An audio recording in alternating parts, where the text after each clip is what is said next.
অন্যায় কাজ করতে বাধ্য করে। আপনি এমন একটা দলের সাথে যুক্ত আছেন যে দল পিতা মাতাকে লাথি মারতে শিখায়। আপনি এমন একটা দলের সাথে যুক্ত আছেন যে দল আপনার স্ত্রীকে মারতে শিখায়। আপনি এমন একটা দলের সাথে যুক্ত আছেন যে দল আপনার ভাই বোনের জমিকে কিভাবে দখল করে নিতে হয় সেটা শিখায়। আপনি এমন একটা দলের সাথে যুক্ত আছেন যে দল কিভাবে সিগারেট পান করতে হয়, মদ কিভাবে পান করতে হয় সেই ব্যবহার শিখায়, সেই নিয়ম নীতি শিখায়। কই একবার তো আপনার দল নিষেধ করতে পারলো না যে আব্দুর রহমান মদ খেতে হয় না, আব্দুর রহমান বিড়ি খেতে হয় না, আব্দুর রহমান মায়ের সাথে খারাপ আচরণ করা যায় না, আব্দুর রহমান স্ত্রীর সাথে ভালো আচরণ করতে হয়, খারাপ আচরণ করো না। আপনি যেই দলের সাথে যুক্ত ওই দল জমিকে আত্মসাৎ করতে শিখাই। আপনি যেই দলের সাথে যুক্ত আছেন সেই দল পিতাকে মাতাকে লাথি মেরে বৃদ্ধাশ্রমে পাঠাতে শিখাই। আপনার দল ভালো কাজের আদেশ করতে পারে না। তাই আপনাকে কোনো একদিনের আলোচনায় বলেছিলাম যেই দলের সাথে যুক্ত আছেন সেই দল যদি সৎ কাজের আদেশ না করতে পারে, অসৎ কাজে বাধা প্রদান যদি না করতে পারে, সেই দলের মুখে লাথি মেরে পাল্টা ফেরত চলে আসতে হবে। ওই দলের সাথে থাকা যাবে না। এটা আপনাকে যে সিগারেট হাতে তলিয়ে দেয় বলে আব্দুর রহমান সিগারেট পান করো, এখন ঠেকাতে পারলেন না কেন? আপনাকে আল্লাহ তাআলা বলছেন পৃথিবীর মানুষ তোমাদের মধ্যে এমন একটা দল থাকতে হবে যারা মানুষকে কল্যাণের দিকে ডাকবে। তোমরা এমন এক উত্তম জাতি যাদেরকে সৃষ্টি করা হয়েছে মানুষের কল্যাণের জন্য। তা'মুরুনা বিল মারুফ, তোমরা সৎ কাজের আদেশ করবে, ওয়া তানহাউনা আনিল মুনকার, মন্দ কাজে বাধা প্রদান করবে, ওয়ালা আমানা ওয়া তু'মিনুনা বিল্লাহ, তোমরা আল্লাহ তাআলার প্রতি ঈমান আনবে। একটু আমার দিকে তাকান। আল্লাহ তাআলা বলছেন পৃথিবীর মানুষ তোমরা এমন এক উত্তম জাতি, তোমরা এমন এক উত্তম দল যাদেরকে তৈরি করা হয়েছে মানুষের কল্যাণের জন্য, মানুষের ভালো কামের জন্য, ভালো কাজের জন্য। তা'মুরুনা বিল মারুফ, তোমরা মানুষকে সৎ কাজের আদেশ করবে, ওয়া তানহাউনা আনিল মুনকার, তোমরা মন্দ কাজে বাধা প্রদান করবে, ওয়া তু'মিনুনা বিল্লাহ, তোমরা আল্লাহ তাআলার প্রতি বিশ্বাস স্থাপন করবে, আল্লাহ তাআলাকে মেনে নিবে। সম্মানিত দিনী ভাই ও বোন, আমরা এক উত্তম জাতি, যে জাতিকে আল্লাহ সৃষ্টি করেছে মানুষের কল্যাণের জন্য, যে জাতিকে আল্লাহ সৃষ্টি করেছে মানুষের কল্যাণের জন্য, মানুষের উপকারের জন্য। এমন একটা কথা আল্লাহ তাআলা কোরআন মাজিদের মধ্যে বলছেন, আর আপনি ওই জাতির অন্তর্ভুক্ত হয়ে মুসলমানের বাচ্চা মুসলমান পরিচয় দেন, আর আপনার চাচাতো ভাই জমি দখল করে খান। আপনি মুসলমানের বাচ্চা মুসলমানের পরিচয় দেন, আর আপনার বাপের সমস্ত জমি জায়গা নিজে লিখে নেন, আর রাতের আধারে আপনি ওই মুসলমানের বাচ্চা মুসলমানের পরিচয় দেন, আর সমস্ত জমি জায়গা ভাই বোনকে বাদ রেখে নিজের মায়ের কাছ থেকে জমি জায়গা লিখে নেন। লজ্জা লাগে না? হায়া হয় না? ইতস্তবোধ নেই? বোধগম্য নেই? বোধোদয় থাকা উচিত, হায়াবোধ থাকা উচিত, লজ্জাবোধ থাকা উচিত, ইতস্তবোধ থাকা উচিত। আমার বাপের জমি আমি একাই নিতে পারি না, আমার মায়ের জমি আমি একাই নিতে পারি না। আমরা 5 ভাই বোন, আমি যদি 2 কাঠা পাই, আমার ছোট ভাই 2 কাঠা পাবে, আমার ছোট বোন 1 কাঠা পাবে। আমরা অধিকার সমান রাখি। কথা বুঝেননি? আপনি এমন একটা উত্তম দলের অন্তর্ভুক্ত হওয়ার পরেও রাতারাতি সব জমি জায়গা কিভাবে আপনার নামে হয়ে গেল? সকালবেলা ছোট ভাই দেখে সব জমি জায়গা বড় দাদার হয়ে গেছে। ঠেকাইন সেদিন কিয়ামতের মাঠে আপনার সাথে আপনার ভাইয়ের সাথে অনেক কথা আছে কিয়ামতের মাঠে। আল্লাহ নবী বলছেন কেউ যদি অর্ধ জমি জোরপূর্বক দখল করে নাই, যায়েদ ইবনে সাবিত রাদিয়াল্লাহু তাআলা আনহু থেকে বর্ণিত, তিনি বলেন রাসূল সাল্লাল্লাহু আলাইহি ওয়াসাল্লাম বলেছেন, মান আখাযা সিবরান মিন আল-আরজি জুলমান ফাইন্নাহু ইউতাওয়াক্কাহু ইলা ইয়াউমিল কিয়ামাহ মিন সাবি আরাদিন। পৃথিবীর মানুষ তোমাদের মধ্যে যদি কোনো মানুষ জোরপূর্বক অর্ধ হাত জমি, 1 হাত নয় গো, একটু আমার দিকে তাকান, 1 হাত নয়, অর্ধ হাত জমি, আধা হাত জমি, আধা হাত বুঝেন নাকি? আধা জমি যদি কেউ জোরপূর্বক দখল করে নাই, তাহলে আল্লাহ তাআলা কিয়ামতের মাঠে 7 তবক জমিনকে তার ঘাড়ের উপর চাপিয়ে দিয়ে বলবেন, ইলা ইয়াউমিল কিয়ামাহ, তুমি এখন কিয়ামত পর্যন্ত হাঁটতে থাকো, হাত্তা ইউজা বাইনান নাস, মানুষের বিচার যতদিন শেষ না হচ্ছে। এই আসমান যেমন একের পর এক এইভাবে 7টা যেমন আসমান রয়েছে, তেমন জমিনও 7টা রয়েছে। আর একটা হাদিস বলি তারপরে ব্যাখ্যা। আনাস রাদিয়াল্লাহু তাআলা আনহু থেকে বর্ণিত, তিনি বলেন রাসূল সাল্লাল্লাহু আলাইহি ওয়াসাল্লাম বলেছেন, যদি কোনো মানুষ জমি জোরপূর্বক দখল করে নেয়, আল্লাহ তাআলা তাকে কিয়ামতের মাঠে জমি খুঁড়তে বাধ্য করবেন। তাকে আল্লাহ বলবেন, এই যুবক, মুরব্বি সাহেব, আপনি এখন জমি খুঁড়তে শুরু করেন। সেই ব্যক্তি জমি খুঁড়তে শুরু করবে, খুঁড়তে খুঁড়তে খুঁড়তে খুঁড়তে খুঁড়তে খুঁড়তে যেদিন 7 তবক জমির নিচে চলে যাবে, যত জমিনের মাটি হবে সব মাটি আল্লাহ তাআলা তার ঘাড়ের উপর চাপিয়ে দিয়ে বলবেন, হাত্তা ইউজা বাইনান নাস, আপনি এখন চলতে থাকুন ইলা ইয়াউমিল কিয়ামা, যতদিন পর্যন্ত কিয়ামত না হচ্ছে। বলেন মুরব্বি সাহেব, জমি যদি আপনি অর্ধ হাত জমি দখল করেন, তাহলে 7 তবক জমির মাটি আপনার ঘাড়ে কতটুকু চাপবে, এটা আমি আপনাকে বোঝাতে অক্ষম। তবে হ্যাঁ, একটা আপনাকে বোঝানোর চেষ্টা করি, একটা জমির মোটা 500 বছরের পথ। একটা জমির মোটা কত বছরের পথ? 500 বছরের পথ। এখান থেকে যদি একটা দ্রুতগামী যানবাহন রকেট ছুটতে শুরু করে, ছুটতে ছুটতে ছুটতে ছুটতে ছুটতে ছুটতে ছুটতে গিয়ে যেখানে 500 বছর শেষ হবে, ওখান থেকে হবে জমিনের সুর মোটা এখান পর্যন্ত। কথা বুঝতে পারিনি? কথা বুঝতে পেরেছেন? একটা জমিনের মোটা 500 বছরের পথ। এখন এখান থেকে আপনাদের এই পূর্ণিয়া থেকে যদি একটা দ্রুতগামী যানবাহন, মানে কি এরোপ্লেন, রকেট যদি ছুটতে শুরু করে, দৌড়াতে দৌড়াতে ছুটতে ছুটতে ছুটতে ছুটতে গিয়ে যেখানে 500 বছর শেষ হবে, ওখানে গিয়ে হবে জমিনের শেষ, একটা জমিনের। তাহলে জমিন কটা আছে? 7টা। একটা জমিনের মোটা যদি 500 বছরের পথ হয়, 7টা জমিনের মোটা কত বছরের পথ? 5-7 3500 বছরের পথ। 3500 বছরের পথ মুরব্বি সাহেবকে খুঁড়তে আল্লাহ বাধ্য করবেন। খুঁড়তে খুঁড়তে খুঁড়তে যেদিন 7 তবক জমিন তার খোঁড়া হবে, সেদিন সব মাটি আল্লাহ তাআলা তার ঘাড়ের উপর চাপিয়ে দেওয়া হবে। বলেন মুরব্বি সাহেব, মাটি কত হতে পারে? অর্ধ হাত জমি যদি দখল করেন, ওইটুকু খুঁড়তে বাধ্য করবেন। যদি 2 বিঘা জমি খুঁড়েন, তাহলে কত খুঁড়তে বাধ্য করবে আল্লাহ? কিছুদিন আগে জমির আল ছিল এই চওড়া গো, যে আল দিয়ে ঘোড়ায় ওই আপনার গরুর গাড়ি চলতো, যে ওই আল মুরব্বি সাহেব চাষ করতে করতে করতে করতে ভিটা কাটতে কাটতে কাটতে কাটতে এই পর্যায়ে এসে ছেড়েছে। এখন একটা মানুষ ঠিক মতো চলতে পারে? মুরব্বি সাহেব হিসাব করে চলিয়েন, পৃথিবী চিরস্থায়ী জায়গা নয়। ফেরাউন এসেছিল, চলে গেছে। নমরুদ এসেছিল, চলে গেছে। কারুন এসেছিল, চলে গেছে। কেউ টিকতে আসেনি, কাজে আপনি টিকতে পারবেন না। কাল সকাল হতে হতে জমি ভাইয়ের জমি ফেরত দিতে হবে। কাল সকাল হতে হতে বোনের জমি ফেরত দিতে হবে, না হলে কিয়ামতের মাঠে আপনার বোনকে, আপনার ভাইকে, আপনার চাচাতো ভাইয়ের জমি যদি দখল করে থাকেন, সেই জমি কিয়ামতের মাঠে আপনার ভাইকে দিয়ে দিতে হবে। আব্দুল করিম সাহেব, সেদিন যে জমি থাকবে না, তো জমি থাকবে না তাতে কি আছে? আপনার তো নেকি থাকবে, আপনার নেকি আপনার ভাইকে দিয়ে দিতে হবে। আব্দুল করিম সাহেব, ওই লোকটা যে খুবই পাপী, ওর নেকিও নেই, তো ওর নেকি নাই তাতে কি আছে? যে লোকটা জমি দখল করেছেন, ওর পাপ তো আছে। কথা বুঝতে পারেননি? আপনি আমার জমি দখল করেছেন, আমার পাপ তো আছে, আমি তার ফেরেশতা নয়? তো আমার পাপ আল্লাহ তাআলা কিয়ামতের মাঠে আপনার ঘরে চাপিয়ে দিবেন, যতটুকু আমার জমি নিয়েছেন। এরপরে আল্লাহ বলবেন, আপনি চলেন, মানুষের বিচার যতদিন শেষ না হচ্ছে। মুরব্বি সাহেব, বুঝতে পারছেন কথা? তো বোনের জমি কাল সকাল হতে হতে ফেরত দেওয়া হবে ইনশাআল্লাহ। আপনার বাপের মরা হলো আজকে 20 বছর। 20 বছর আপনার বাপের মরা হলো, আপনার ছোট বোনকে এখন পর্যন্ত জমি ঘুরিয়ে দেননি কেন? বিবাহ দিতে পারে না, তার কারণে বিষ খেয়ে আত্মহত্যা করছে। এই সম্পর্কে তো বলছিলেন। তা বিষ খেয়ে আত্মহত্যা করছে, কেউ ওই গলাতে হেসে চালিয়ে দিচ্ছেন, কেউ গলায় গাছে দড়ি দিয়ে ঝুলে যাচ্ছেন, এইভাবে আত্মহত্যা করছে। আচ্ছা বলো তো যুবক, ওরা কেন আত্মহত্যা করেছে? তোমার কারণে। তুমি আর তোমার বাপ ওই নারীর বাপের উপর চাপ দিয়েছো, যদি আরটিআর গাড়ি, কেটিএম গাড়ি দিতে পারো তবে তোমার মেয়ের সাথে বিবাহ হবে, নইলে বিবাহ হবে না। তাই তোমাকে বলছি, তোমরা বাপ বেটাকে, তোমাদের বাপ বেটাকে তোমাদের পূর্ণিয়াতে বলতে এসেছি, তোমরা বাপ বেটা কি এতটাই ভিখারি? তোমাদের বাপ বেটার কি লজ্জা নাই? ওই মেয়ের বাপের কাছ থেকে পণ নিবা, মেয়ের বাপের কাছ থেকে গাড়ি নিতে হবে কেন? কেন বাপ বেটা কাঠিয়ার স্টেশনে ভিক্ষা করতে যেতে পারো না? তোমরা বাপ বেটা কাঠিয়ার স্টেশনে ভিক্ষা করতে যেতে পারো না? আব্দুল করিম সাহেব, কাঠিয়ার স্টেশনে ভিক্ষা করতে গেলে পূর্ণিয়া মানুষে চিনে নিবে, তো পূর্ণিয়া মানুষ যদি চিনে নেয়, তো পাটনা স্টেশন চলে যাবে ভিক্ষা করতে বাপ বেটা। পাটনা স্টেশনে কেউ চিনতে পারবে না, হাজার হাজার মানুষ যাতায়াত করে, সেখানে বসে ভিক্ষা করতে শুরু করো। ভিক্ষা করে করে করে করে করে করে করে করে যেদিন 1,30,000 টাকা হবে, আটকের গাড়ি কেনার টাকা হবে, সেদিন বাপটা পুণ্যতে ফেরত আসছে। কাপুর সন্তান অযোগ্য নির্লজ্জ বেয়া চলে।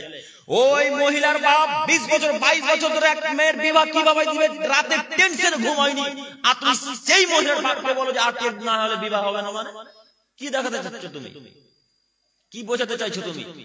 তুমি কি বোঝাতে চাইছো? তোমার শ্বশুরের কাছ থেকে তুমি গাড়ি চাইলে কেন? তোমার শ্বশুরের কাছ থেকে তুমি 4 চাকা চাইলে কেন? তুমি কেন গাড়ি চাইবে? তুমি কি মারা গেছে? তোমার বাপ কি মারা গেছে? তোমার শরীরে কি রক্ত নাই? যা আছে সবই পুজ, মাথাতে যা আছে সবই কি গোবর ভরা? তুমি কেন গাড়ি নেবে? তুমি কি ইহুদির বাচ্চা? তুমি কি খ্রিস্টানের বাচ্চা? তুমি কি হিন্দুর ছেলে? তুমি কি নাসারার ছেলে? ওই পণ ইহুদিদের নীতি থেকে এসেছে, ওই পণ খ্রিস্টানদের নীতি থেকে এসেছে, ওই পণ হিন্দুদের নীতি থেকে এসেছে। তুমি কেন পণ নেবে? এই পণ যারা নাই তারা কেউ মানুষ নয়। এই পণ যারা নাই তারা কেউ মানুষ নয়। এই যারা পণ নাই তারা কেউ মানুষ নয়। এরা সব ইহুদি খ্রিস্টানদের মতো, এরা সব নাসারাদের মতো। আমি মুসলমানের বাচ্চা মুসলমান, আমি পণ নিব কেন? আমি মুসলমানের বাচ্চা মুসলমান, আমি পণ নিব কেন? আমি টাকা দিয়ে আমার স্ত্রীকে বিবাহ করে নিয়ে আসবো, আমি শ্বশুরের কাছ থেকে টাকা নিব না। আমি টাকা দিয়ে আমার স্ত্রীকে নিয়ে আসবো, আমি শ্বশুরের কাছ থেকে টাকা নিব না। শ্বশুর তোমার জন্য, তোমার বাপের জন্য 1 গ্লাস পানি টাকা খরচ করবে, এটা ইসলাম মেনে নেয় না। শ্বশুর তোমার মায়ের জন্য, তোমার জন্য, তোমার বাপের জন্য, তোমার পরিবারের জন্য বিয়ের দিন 1 গ্লাস পানি টাকা খরচ করবে, এটা ইসলাম মেনে নেয় না। তোমাকে সমস্ত টাকা বহন করতে হবে। আব্দুল করিম সাহেব কেন দিতে হবে? কেন? এটা হচ্ছে অত্যাচার। অত্যাচার না, এটা হচ্ছে অত্যাচার। আব্দুল করিম সাহেব, আমার শ্বশুর যে আমাকে খুশি হয়ে আটের গাড়ি দিয়েছে গো, খুশি হয়ে দিয়েছে।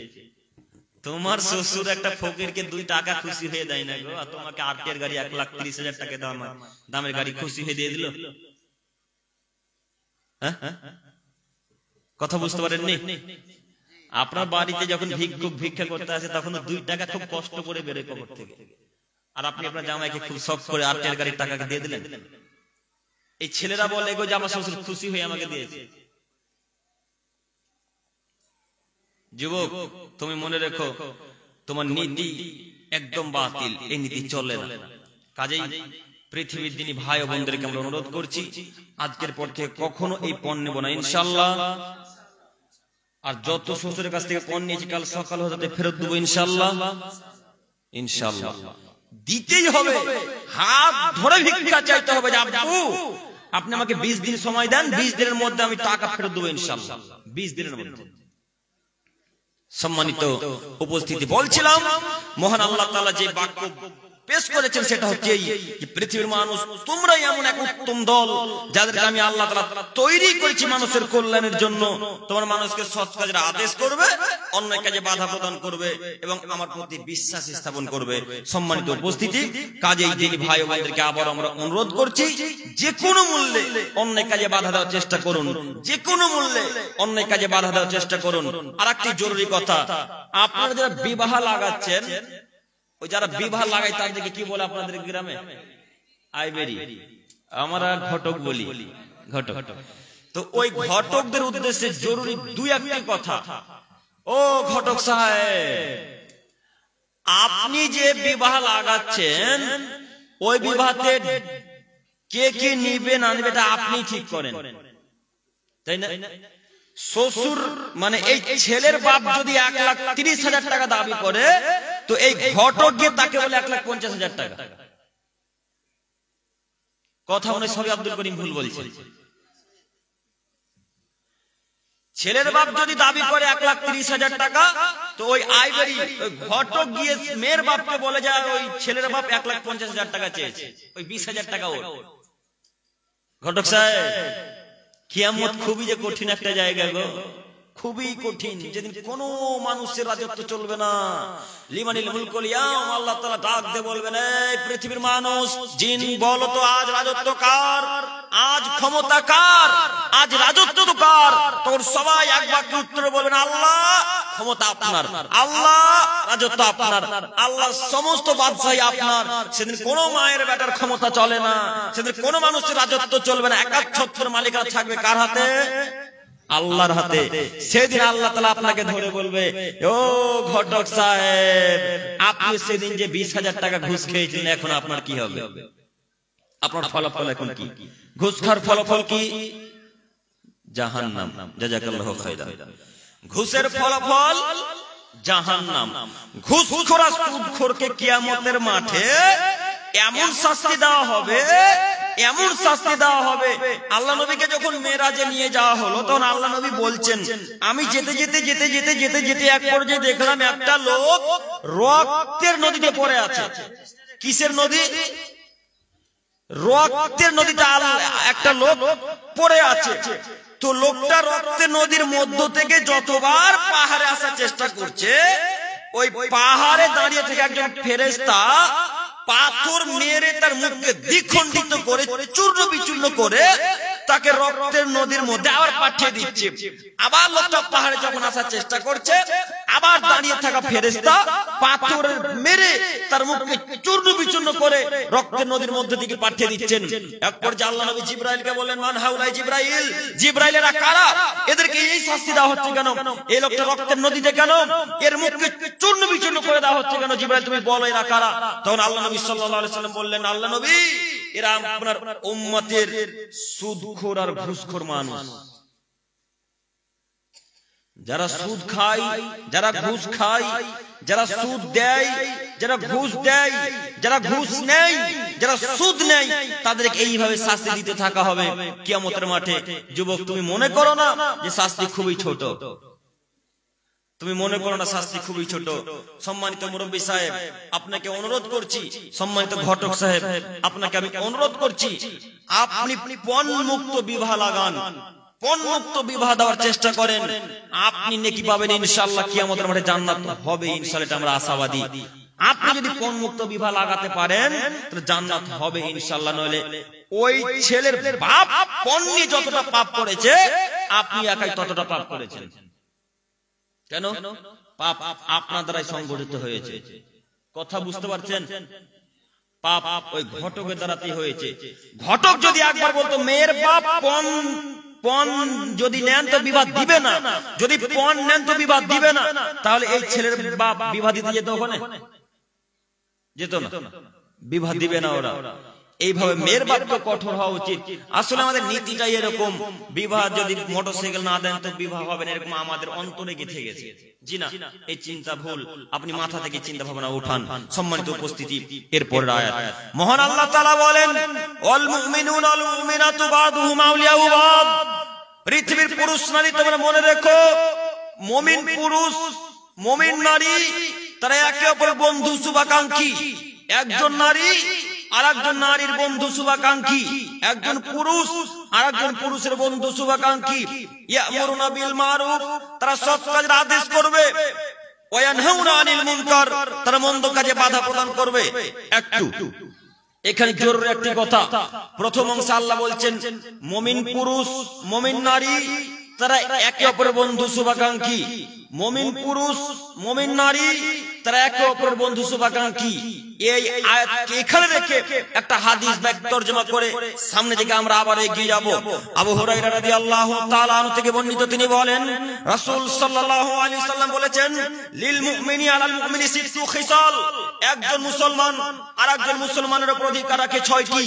একজন মুমিন আরেকজন মুমিনের উপর অধিকার রাখে 6টি। এক, ইয়াউদুহু ইদা মারিদা, যদি গ্রামের কোন মুসলমান মানুষ অসুস্থ হয়ে পড়ে, সেই গ্রামের মানুষ সেই অসুস্থ ব্যক্তিকে দেখতে যাবে, এটা তার হক, সে পাওনা পায়।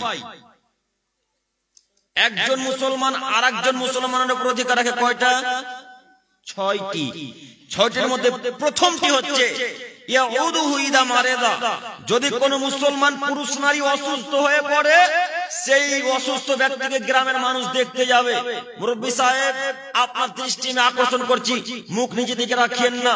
আপনাকে বলতে এসেছি, তিতা লাগলেও বলবো, মিঠা লাগলেও বলবো, তাতে আপনার ভালো লাগলে কি আর মিঠা লাগলে কি, আমি এটা বিবেচনা করে বক্তব্য রাখতে আসিনি। একটু আপনার পাশে বাড়ির লোকটা আজকে 3 মাস ধরে প্যারালাইসিস অসুখে ভুগছে, আপনার পাশে বাড়ির মহিলাটা আজকে 6 মাস ধরে অসুখে পড়ে আছে, কই একদিন তো দেখতে গেলেন না, কই একদিন তো গিয়ে বললেন না লাবাসা তাহরিন ইনশাআল্লাহ, চিন্তা করিয়েন না, আপনার অসুখ আল্লাহ তাআলা ঠিক করে দিবেন। আযহিল বাস রাব্বান নাস ওয়াসকান্তা সাফিল আসিল ওয়াইলাসি ফাওকা, এই তো একদিন বলতে পারলেন না কেন? গেলেন না কেন? ও আব্দুল করিম সাহেব, গেলেই যে 500 টাকা লাগবে আর আপেল কলা লাগবে, এই জন্য যাই, তাই না? তাই না? গেলেই যে আপেল কলা লাগবে গো, এই জন্য যাই না। তো আল্লাহ নবী আপনাকে আপেল কলা দিতে বলেনি যে গো। আল্লাহ নবী বলছেন অসুস্থ ব্যক্তিকে তোমরা দেখতে গিয়ে তার মাথার পাশে দাঁড়িয়ে বলো লাবাসা তাহরুন ইনশাআল্লাহ, চিন্তা করিয়েন না, আল্লাহ তাআলা ঠিক করে দেবে ইনশাআল্লাহ। তো এই বাক্য বললেন না কেন? গেলেন না কেন? আব্দুল করিম সাহেব, ওর সাথে যে গতকালকে ঝগড়া হয়েছে, কেন যাব? শত্রু হলেও যেতে হবে তার বাড়ি, শত্রু হলেও যেতে হবে তার বাড়ি। আপনার ওটা প্রতিবেশী, ও অসুখে পড়েছে, আপনি দেখতে যেতে বাধ্য, ও আপনার উপর অধিকার রাখে, যে কোনো মূল্যে অধিকার আদায় করতে হবে। গেলেন না কেন? যে কোনো মূল্যে যেতে হবে। মুরব্বী সাহেব, অনুরোধ রক্ষা করুন, যেই মানুষ অসুখে পড়ে আছে, অসুস্থ হয়ে আছে, ওই ব্যক্তিকে দেখতে যান যে কোনো মূল্যে। যদি দেখতে যান তো নেকি পাবেন, এ কথা আল্লাহ নবী বলেন। 2, ওয়ায়াসাহাদু ইদা মাতা, যদি কোনো মানুষ মারা যায় তাহলে তার জানাজায় কাফন দাফনে উপস্থিত হতে হবে, এটা তার হক, এটা তার পাওনা। যদি কোনো গ্রামের মানুষ মারা যায় তাহলে আপনি তার কবর খনন করবেন, তার জানাজায় যাবেন, তার বাঁশ কাটাকাটি করবেন, এটা তার হক, সে আপনার উপর অধিকার রাখে যে কোনো মূল্যে। আব্দুল করিম সাহেব, এইখানে একটি জরুরি প্রশ্ন, ওই ব্যক্তি সালাত জীবনে আদায় করেনি, ওর কি জানাজায় আমি যাব? প্রশ্ন বুঝতে পেরেছেন? আব্দুল করিম সাহেব, ওই ব্যক্তি যে মারা গেছে সে জিন্দেগিতে সালাত আদায় করেনি, মানে নামাজ পড়তো না, ওর কি জানাজায় যাব? আল্লাহ নবী যে বলেছেন একটা মুসলমান আর একটা মুসলমানের উপর অধিকার রাখে 6টি, তো 6টার মধ্যে 2 নম্বরতে যদি কোনো মুসলমান মানুষ মারা যায় তার জানাজাতে উপস্থিত হতে হয়, তো তো জিন্দেগিতে সালাত আদায় করেনি, ও আবার কিসের মুসলমান? জি হ্যাঁ, এই প্রশ্নের উত্তর হচ্ছে এই যে জিন্দেগিতে কখনো সালাত আদায় করেনি তার জানাজায় যাবেন না। কেন?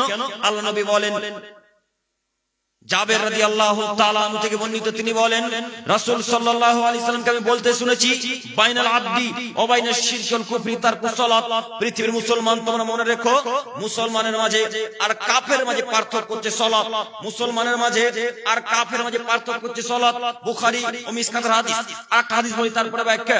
আবু হুরায়রা রাদিয়াল্লাহু তাআলা আনহু থেকে বর্ণিত, তিনি বলেন রাসূল সাল্লাল্লাহু আলাইহি সাল্লাম বলেছেন, আল আহাদুল্লাযী বাইনানা ওয়া বাইনাহুমুস সালাত ফামান তারাকা ফাকাদ কাফারা। মুসলমানের মাঝে আর কাফের মাঝে পার্থক্য হচ্ছে সালাত। মুসলমানের মাঝে আর কাফের মাঝে পার্থক্য হচ্ছে সালাত। যারা সালাত আদায় করলো তারা মুসলমান, যারা সালাত আদায় করলো না তারা কাফের, যারা সালাত আদায় করলো তারা মুসলিম, যারা সালাত আদায় করলো না তারা কাফের। এই হাদিস দ্বয়কে, এই দুটি হাদিসকে সামনে রেখে বলতে চাইছি, যে ব্যক্তি সালাত আদায় করেনি তার জানাজায় উপস্থিত হবেন না, যে ব্যক্তি সালাত আদায় করেনি তার জানাজায় উপস্থিত হবেন না। ও দায়িত্বশীল মানুষ, যারা এই গ্রামে দায়িত্বশীল মানুষ, তাদেরকে অনুরোধ করছি, আপনি এই এলান আজকে চালু করেন তো দেখি। আপনি এলেন এই মঞ্চে উপস্থিত, মঞ্চে উঠে বলেন মাইকের সামনে, যারা 5 ওয়াক্ত সালাত আদায় করে না তাদের জানাজায় আমরা যাব না, যারা 5 ওয়াক্ত সালাত আদায় করে না তাদের জানাজায় আমরা যাব না। আপনি বলতে পারেন না কেন? আব্দুল করিম সাহেব, যে ব্যক্তি এই কথা বলবে সে নিজেই যে সালাত আদায় করে না।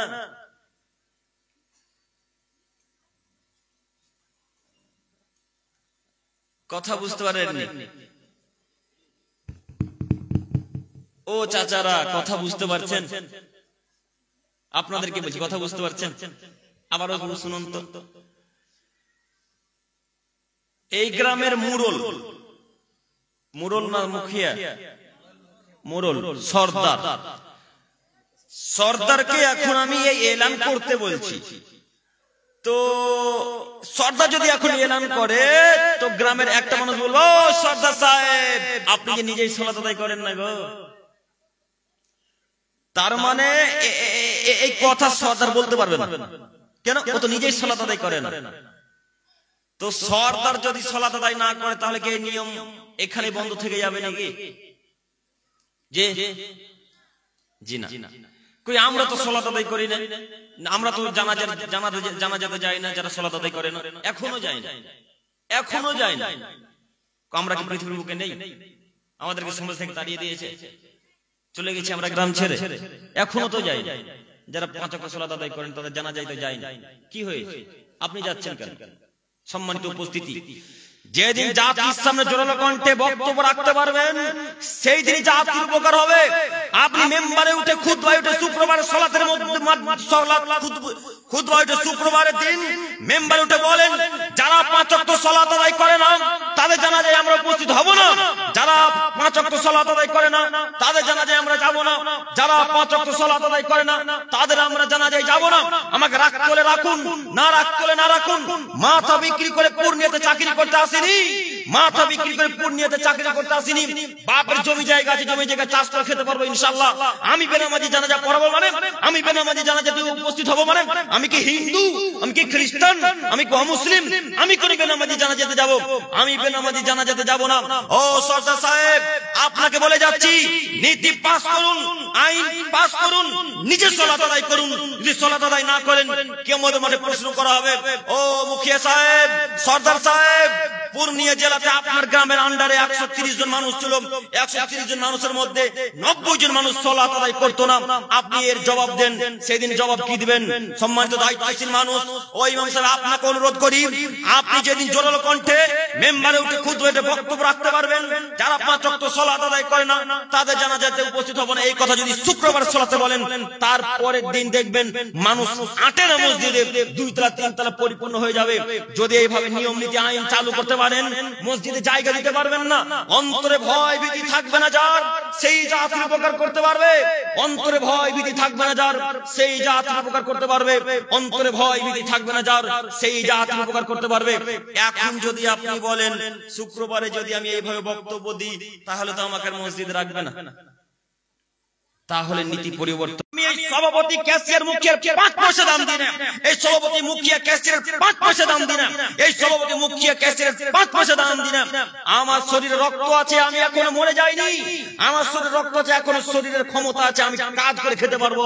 আমি বেনামাজি জানাজাতে যাব না। আপনি তিনি বলছেন আল্লাহু ইয়াসিমুকা মিনান নাস, পৃথিবীর মানুষ আল্লাহ তাআলা মুহাম্মদকে বলছেন, মুহাম্মদ সাল্লাল্লাহু আলাইহি ওয়াসাল্লাম, আপনি যখন দাওয়াতি কাজকর্ম করবেন, যখন আপনি ইহুদি খ্রিস্টানদেরকে বলবেন যে আল্লাহ এক, দ্বিতীয় কোনো মাবুদ নেই, যখন আপনি বলবেন পৃথিবীর মানুষ তোমরা এক আল্লাহর সামনে মাথা নত করো, যখন আপনি বলবেন যে কাবা ঘরের ভেতরে যত মূর্তি আছে সমস্ত মূর্তিকে ভেঙে খান খান করে দিতে হবে, চৌচির করে দিতে হবে, এই বাক্য যখন বলবেন তখন আপনার উপর গজব আসতে পারে, তখন আপনাকে এই কাফের বেদিনেরা মারতে পারে, এই ইহুদিরা আপনার উপর অত্যাচার করতে পারে।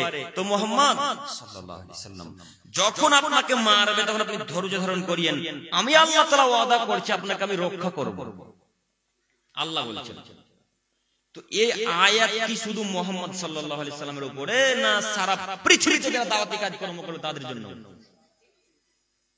জি, সারা পৃথিবীর মানুষের উপরে যারা দাওয়াতি কাজকর্ম করবে। আল্লাহ ওয়াদা করছেন যে পৃথিবীতে তোমরা যেখানে যারা দাওয়াতি কাজকর্ম করবে, দাওয়াতি কাজকর্ম করতে গিয়ে যদি কেউ বাধা দেয়, কেউ যদি মারে, কেউ যদি ঢেল পাটকেল ছুড়ে, আমি আল্লাহ তাআলা ওয়াদা করছি, প্রতিশ্রুতি নিচ্ছি মুহাম্মদ সাল্লাল্লাহু আলাইহি সাল্লাম আমি তোমাকে সহযোগিতা করব। এই কথা একসাথে 100 বিশ্বাস করেই তো বক্তব্য এত গতিতে রাখছে। মারেন না, কি আছে, মারেন, এক পয়সা ভয় করি না। আর বক্তব্য দিতে আসার আগে আম্মাকে আগে বলে আসে, আম্মা দোয়া করিয়েন তো স্টেজে যাচ্ছে। আপনি মনে করিয়েন না আব্দুল করিমের বয়স কম তাই আপনাকে ভয় করে বক্তব্য রাখতে এসেছে, জি না, অসম্ভব। আপনার নেতা চেয়ারম্যান কাউকে 5 পয়সা দাম দেন না। আপনার নেতা যদি টাকা খেয়ে থাকে টাকাও হিসাব দিতে হবে, আপনার চেয়ারম্যান যদি টাকা মেরে থাকে টাকাও হিসাব দিতে হবে, আপনার মেম্বার যদি টাকা মেরে থাকে টাকাও হিসাব দিতে হবে, আপনার গ্রামের যদি কোনো মানুষ টাকা মেরে থাকে টাকাও হিসাব দিতে হবে। হিসাব সবার জন্য সমান। কাজেই নীতি পরিবর্তন করেন, আল্লাহ তাআলার বিধিবিধানকে মেনে নেন, রাসূলের পদ্ধতি গ্রহণ করুন, পরকালে সফলতা অর্জন করবেন ইনশাআল্লাহ। সম্মানিত উপস্থিতি, 2 3 ওয়াইজিবুহু ইদা দাওয়াহু, যদি কোনো মানুষ দাওয়াত দেয় তাহলে তার দাওয়াতকে কবুল করতে হবে যে কোনো মূল্যে। যদি কেউ দাওয়াত দেয় তাহলে তার দাওয়াতকে গ্রহণ করতে হবে যে কোনো মূল্যে। এটা একটা মুসলমান আপনার উপর অধিকার রাখে। অধিকার মানে বুঝতে পারছেন তো, আপনার উপর হক রাখে, যে কোনো মূল্যে হক আদায় করতে হবে, যে কোনো মূল্যে। তো একটা পরিবারে বিবাহ হচ্ছে, তো ওই বিবাহের দাওয়াত আপনার বাড়িতে দিয়ে গেছে, দাওয়াত দিয়ে গেছে আপনাকে, তো দাওয়াত এখন কবুল করতে হবে, আল্লাহ রাসূলের কথা মেনে নিতে হবে। জি হ্যাঁ, দাওয়াত কবুল করলেন। তো দাওয়াত কবুল করার পরে বিবাহের অনুষ্ঠানে গিয়ে দেখছেন সেখানে হিজরাতে ডান্স করছে, এখন কি করবেন? কথা মনে আমি বুঝাতে পারি না, আপনারা কিছু বলেন একটু।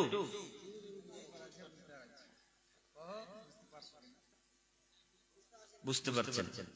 তো দাওয়াত কবুল করার পরে সেখানে গিয়ে দেখছেন ওই মহিলারা পতিতালয়ের মেয়েদের মতো, বেশ্যালয়ের মেয়েদের মতো রং মাখামাখি করছে, এখন কি করবেন? রং মাখামাখি হয় না পূর্ণিয়াতে? হয়। দাওয়াত কবুল করার পরে সেখানে গিয়ে দেখছেন একেবারে 14 ফুটের একটা ডিজে বক্স বাজছে, এখন কি করবেন? এখন ওই দাওয়াতের মুখে লাথি মেরে পাল্টা বাড়ি ফেরত চলে এসে বাড়িতে এসে লবণ দিয়ে ভাত খেতে হবে, ওই মাংস ভাত আর খাওয়া চলবে না। বুঝে যায়নি কথা? ওই মাংস ভাত আর খাওয়া চলবে না। কেন? ওখানে ডান্স করে হিজরাতে, ওখানে পতিতালয়ের মেয়েদের মতো, বেশ্যালয়ের মেয়েদের মতো মহিলারা রং মাখামাখি করে, হলুদ মাখামাখি করে, ওই লাল হলুদ কালো হলুদ মাখামাখি করে। আমি ইহুদি খ্রিস্টানদের নীতিতে যাবো কেন? আমি কি ইহুদির বাচ্চা নাকি যে আমি সেই বিবাহে যাবো? কই আপনাদের গ্রামের একটা মানুষ তো বাধা দিতে পারলো না, ঠেকাতে পারলো না কেন? বললো না কেন? ওই সর্দার মুখে বললো না কেন যে তোমরা বিবাহেতে অনুষ্ঠানে হলুদ মাখামাখি করো, গান বাজাচ্ছ, আমরা এই বিবাহেতে যাবো? বললো না কেন? ওরাই তো আগে গিয়ে খাওয়া দাওয়া করে। তো গজব এদের উপরে আসবে না তো হিন্দুদের উপরে আসবে? গজব এদের উপরে আসবে না তো খ্রিস্টানদের উপরে আসবে? ওরা তো সব সময় পাপী, ওরা তো জাহান্নামে একবার বিনা হিসেবে যাবে। তো আপনি কেন ঠেকাতে পারলেন? আপনি কেন গেলেন? আল্লাহ নবী বলছেন যদি ঠেকাতে না পারো সেখানে ঘৃণা করে সেখান থেকে পালিয়ে আসিও, সেখানে আর থেকো না। ওখানে গিয়ে সমর্থন করলেন কেন? একবার বলতে পারলেন না, এই আব্দুর রহমান তোর বোনের বিবাহে এইভাবে গান বাজাচ্ছিস কেন? এইভাবে গান বাজা যায় না, এগুলো হারাম। আপনারা কিছুদিন আগে পেপার পত্রিকা দেখেছিলেন, ইউপির পেপার পত্রিকা, ইউপির পেপার পত্রিকাতে এলান করেছে যে ইউপির পেপার পত্রিকাতে দেখেছেন কিনা বলতে পারছি না, তারা খবরে দিয়েছিল যে যে পরিবারে গান বাজনা বাজবে সেই পরিবারে এই ইউপির কোন আলেম ওলামা এখানে বিবাহ পড়াতে যাবে না। পড়েছিলেন মাওলানা কিছুদিন আগে। তো তারা আইন পাস করতে পারে, আপনি পারেন না কেন? আপনি পারেন কেন? আপনি যাচ্ছেন কেন? আপনি থেকে যান না, সারা গ্রামের মানুষ চলে যাক না বিবাহে, কেন যাচ্ছেন আপনি ওই বিবাহে? সম্মানিত মুরব্বী সাহেব, তো আল্লাহ নবী বলছেন দাওয়াত কবুল করতে হবে, একেবারে চূড়ান্ত সত্য। তবে দাওয়াত কবুল করার পরে গিয়ে যদি দেখো সেখানে হারাম কার্যকর্ম চলছে, হারাম কাজকর্ম চলে, যদি সেই দাওয়াতের স্থান থেকে চলে আসতে হবে, ওখানে থাকা চলবে না। 3 4 ওয়ায়ুসাল্লিমু ইদা লাকিয়াহু, যদি কোন মুসলমান মানুষের সাথে সাক্ষাৎ হয় তাহলে তাকে সালাম দিতে হবে। 5 ওয়ায়ুসাম্মিতু ইদা আতাস, যদি কোন মানুষের হাঁচি পড়ে তাহলে তার উত্তরে বলতে হবে ইয়ারহামুকাল্লাহ। কি বলতে হবে? হলো না, আরেকবার বলেন তো দেখি। ইয়া রহলাই ইয়ারহামুকাল্লাহ, ইয়ারহামুকাল্লাহ, মনে থাকবে ইনশাআল্লাহ। আমার হাঁচি পড়লো, আমি বললাম আলহামদুলিল্লাহ, তখন আপনি কি বলবেন? ইয়ারহামুকাল্লাহ। তখন আমি কি বলবো? মনে থাকবে ইনশাআল্লাহ? ইনশাআল্লাহ। তো এটা হক, আমি আপনার উপর অধিকার রাখি, মানে আমার হাঁচি পড়েছে, এখন আমি আপনার উপর পাওনা পাই, আপনাকে এই দোয়া বলতেই হবে। বুঝাতে পারিনি মনে হয়, এই দোয়া বলতেই হবে এখন আপনাকে। 6 ওয়ায়ুসাম্মিতু ইদা আতাস ওয়ায়ানসাউ ইদা গাবা শাহিদা, আপনি সদা সর্বদাই আপনি আপনার ভাইয়ের জন্য কল্যাণ কামনা করবেন। এই বাক্যটা বলার জন্য এতক্ষণ থেকে লম্বা হাদিস তরজমা করেছি, এই বাক্যটা বলার জন্য ওই যে প্রথমে আল্লাহ বললেন ওয়াল মুমিনুনা ওয়াল মুমিনাতু বা'দুহুম আউলিয়াউ বা'দ, মুমিন পুরুষ মুমিন নারী তারা একে অপরের বন্ধু শুভাকাঙ্ক্ষী। এই অংশে আল্লাহ নবী সাল্লাল্লাহু আলাইহি সাল্লাম বলছেন একজন পুরুষ আরেকজন পুরুষের জন্য সদা সর্বদাই কল্যাণ কামনা করবে। আপনার ভাই পাটনাতে কাজ করছে, এই পূর্ণিয়াতে বসে বসে আপনাকে বলতে হবে আল্লাহ আমার ভাই পাটনাতে কাজ করতে গেছে, মাবুদ তুমি আমার ভাইকে সহি সালামতে বাড়ি ফেরত পাঠিয়ে দিও। এই দোয়া আপনার করা উচিত। এই কথা কে বলছেন? মুহাম্মদ সাল্লাল্লাহু আলাইহি সাল্লাম। দিন রাত বলবেন, দিন রাত বলবেন, দিন রাত সদা সর্বদা আপনি আপনার ভাইয়ের জন্য কল্যাণ কামনা করবেন, দোয়া চাইবেন। তো দোয়া করার পরিবর্তে আপনি আপনার ভাইয়ের যত জমি জায়গা সব আত্মসাৎ করে নিলেন, এটা হলো? এটা তো নিয়ম হলো না। তো আপনাকে আমি অনুরোধ করে যাচ্ছি ভাইয়ের জন্য কল্যাণ কামনা করবেন সদা সর্বদাই। তারপর আল্লাহ বলছেন ওয়া ইউকিমুনাস সালাহ, পৃথিবীর মানুষ তোমরা সালাত আদায় করবে, ওয়া ইউতিউনাজ যাকাত, তোমরা যাকাত প্রদান করবে, ওয়া ইউতিউনা আল্লাহ ওয়া রাসূলহু, তোমরা আল্লাহ এবং রাসূলের মান্য করবে, আল্লাহকে মানবে এবং রাসূলকে মানবে। যদি তোমরা আল্লাহকে মেনে চলো, রাসূলের আনুগত্য করো, উলাইকা সায়ারহামুহুমুল্লাহ, আল্লাহ তাআলা তোমাদের সবার উপর দয়া করবেন, রহম করবেন। শর্ত কয়টি? দুইটি। এক, আল্লাহকে মান্য করো, রাসূলের আনুগত্য করো, উলাইকা সায়ারহামুহুমুল্লাহ, তাহলে আল্লাহ তোমাদের উপর দয়া করবেন, রহম করবেন। আল্লাহকে মানা যায় কিভাবে? সর্ব ধরনের শিরক থেকে বিরত থাকলে আল্লাহকে মানা যায়। রাসূলকে মানা যায় কিভাবে? সর্ব ধরনের বেদাত থেকে বিরত থাকলে রাসূলকে মানা যায়। সর্ব ধরনের শিরক থেকে বিরত থাকলে আল্লাহকে মানা যায়, সর্ব ধরনের বেদাত থেকে বিরত থাকলে রাসূলকে মানা যায়। এক, আল্লাহ তাআলা বলেন ইয়া আইয়ুহাল্লাযীনা আমানু, হে ঈমানদার মানব সম্প্রদায়, আতিউল্লাহ, আমাকে মান্য করো, ওয়া আতিউর রাসূলা, রাসূলের আনুগত্য করো, ওয়ালা তুবতিলু আমালাকুম, তোমরা তোমাদের আমলকে বাতিল করো না। সম্মানিত দিনী ভাই, সম্মানিত মুরব্বী সাহেব, আমরা দীর্ঘ অনেকক্ষণ আলোচনা করলাম। এই আলোচনার আপনি কোন অংশ মনে রেখেছেন কিনা আমি বলতে পারছি না, তবে এখন যে বাক্য বলতে যাচ্ছি এই বাক্য আপনাকে যে কোনো মূল্যে মাথায় রাখতে হবে। ভালোভাবে শুনুন। এক, আতিউল্লাহ, আল্লাহ বলছেন আমাকে মান্য করো, ওয়া আতিউর রাসূলা, রাসূলের আনুগত্য করো। তিন, ওয়ালা তুবতিলু আমালাকুম, তোমরা তোমাদের আমলকে বাতিল করো না। এদিকে তাকান, এই দুইটার একটা যদি কেটে যায় তাহলে 3 নম্বর যত আমল আছে সব আমল কিন্তু বাতিল হয়ে যাবে। এই দুটার একটা কেটে যাওয়ার মানে যদি একটা কেউ শিরক করে তাহলে যত 3 নম্বর আমল করেছিলেন, যত আমল করেছিলেন সব আমল বাতিল। এই বেদাত যদি কেউ করে দেয় তাহলে যত আমল করেছিলেন সব আমল কি হয়ে যাবে? এখন বাতিল হয়ে যাবে। তো আল্লাহকে মানা যায় সর্বপ্রকারের শিরক থেকে বিরত থাকলে। তো কই শিরক থেকে বিরত থাকলেন? আপনাদের বাড়িতে এখন পর্যন্ত ওই একটা গাছ লাগা আছে, পেঁপে গাছ, তো পেঁপে গাছে এখন পর্যন্ত জুতা বাঁধা আছে।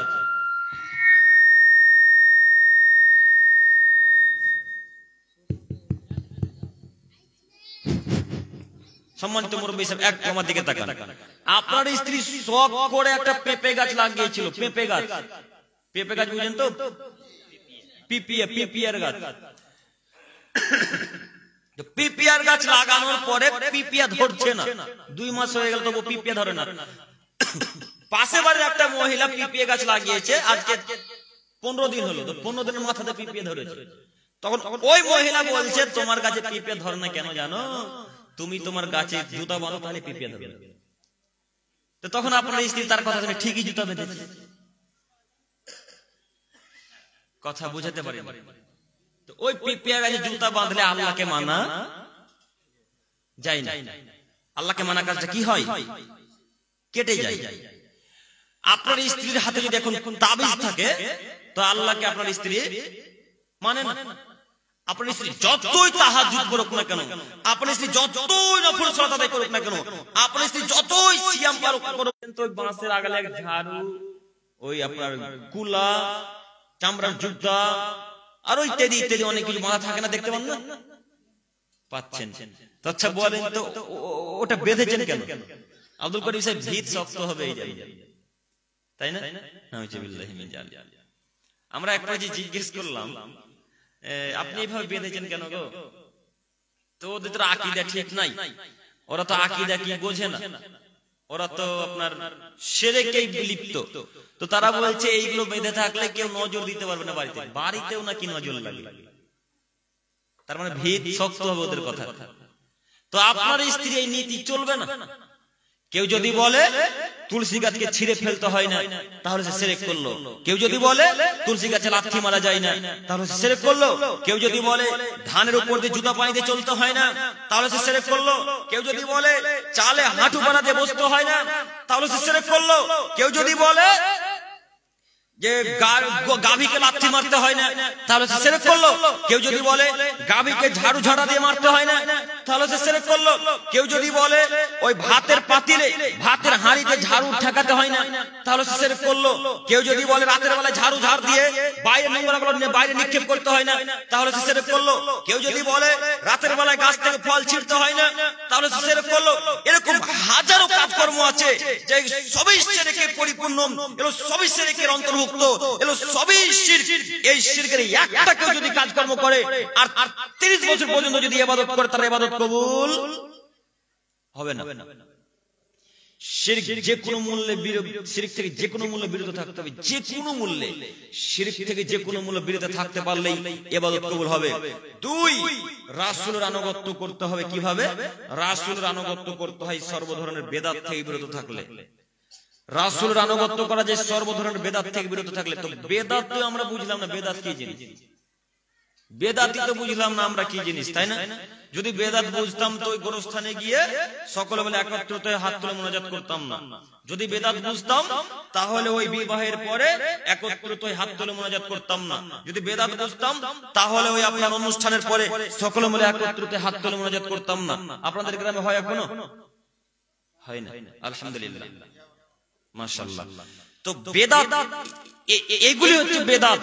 আপনাকে একটাই বেদাতের সঙ্গে বলে আমরা সামনের দিকে এগিয়ে যাব। একটু আমার দিকে তাকান। আপনার আব্বার মরা হলো আজকে 10 বছর, কিন্তু আপনি দোয়া করতে জানেন না, আরবি বাক্য মনে নেই। তো আপনি একটা হুজুর ভাড়া করেছেন। এখন হুজুর ভাড়া করার পর হুজুরকে বলেছেন হুজুর এই নেন 1000 টাকা, আপনি আমার আব্বার জন্য দোয়া করে দেন। হুজুর তখন বলছে চলো পকেট গরম হয়ে গেছে, এখন তুমি শিরক করতে বলে শিরক করে দেবো, বিদআত করতে বলে বিদআত করে দেবো। চলো তোমার বাপের কবর আছে কোথায় দেখাও না, তোমার বাপকে আজকে দোয়া করে জান্নাতে ভরে দিয়ে চলে আসলো। তখন হুজুরকে নিয়ে গেল ছেলেটা গোরস্থানে। এক পর্যায়ে গিয়ে বলছেন হুজুর ওই যে নিমের গাছটা বেরিয়ে আছে না, ওটাই আমার বাপের কবর। আজকে 10 বছর মরে যাওয়া হলো, তো তাই নিমের গাছ বেরিয়ে গেছে। তো হুজুর বলছে আসো তোমরা বাপের জন্য দোয়া করি। তো হুজুর দোয়া করতে শুরু করলেন। এক পর্যায়ে দোয়া করতে করতে করতে করতে করতে করতে করতে এক পর্যায়ে বলছেন রব্বির হামহুমা কামা রব্বায়ানি সাগীরা, হে আমার প্রতিপালক, আমার পিতামাতা আমাকে বাল্য অবস্থাতে যেভাবে লালন পালন করেছিল মাবুদ, তুমি আমার পিতামাতাকে সেভাবে দেখো। তখন যে ছেলেটা 500 টাকা দিয়েছে ওই ছেলেটা বলছে আল্লাহুম্মা আমিন, আল্লাহ তুমি কবুল করে নাও। বুঝতে পারেননি? না বুঝতে পারেন। আবার যেই ছেলেটা 1000 টাকা হুজুরকে দিল, হুজুর দোয়া করছে রব্বির হামহুমা কামা রব্বায়ানি সাগীরা, হে আমার প্রতিপালক, আমার পিতামাতা আমাকে বাল্য অবস্থাতে যেভাবে লালন পালন করেছিল মাবুদ, তুমিও আমার পিতামাতাকে সেভাবে দেখো। তখন যে ছেলেটা 500 টাকা দিয়েছে ওই ছেলেটা বলছে আল্লাহুম্মা আমিন, আল্লাহ তুমি হুজুরের মা বাপকে জান্নাতে ভরে দাও।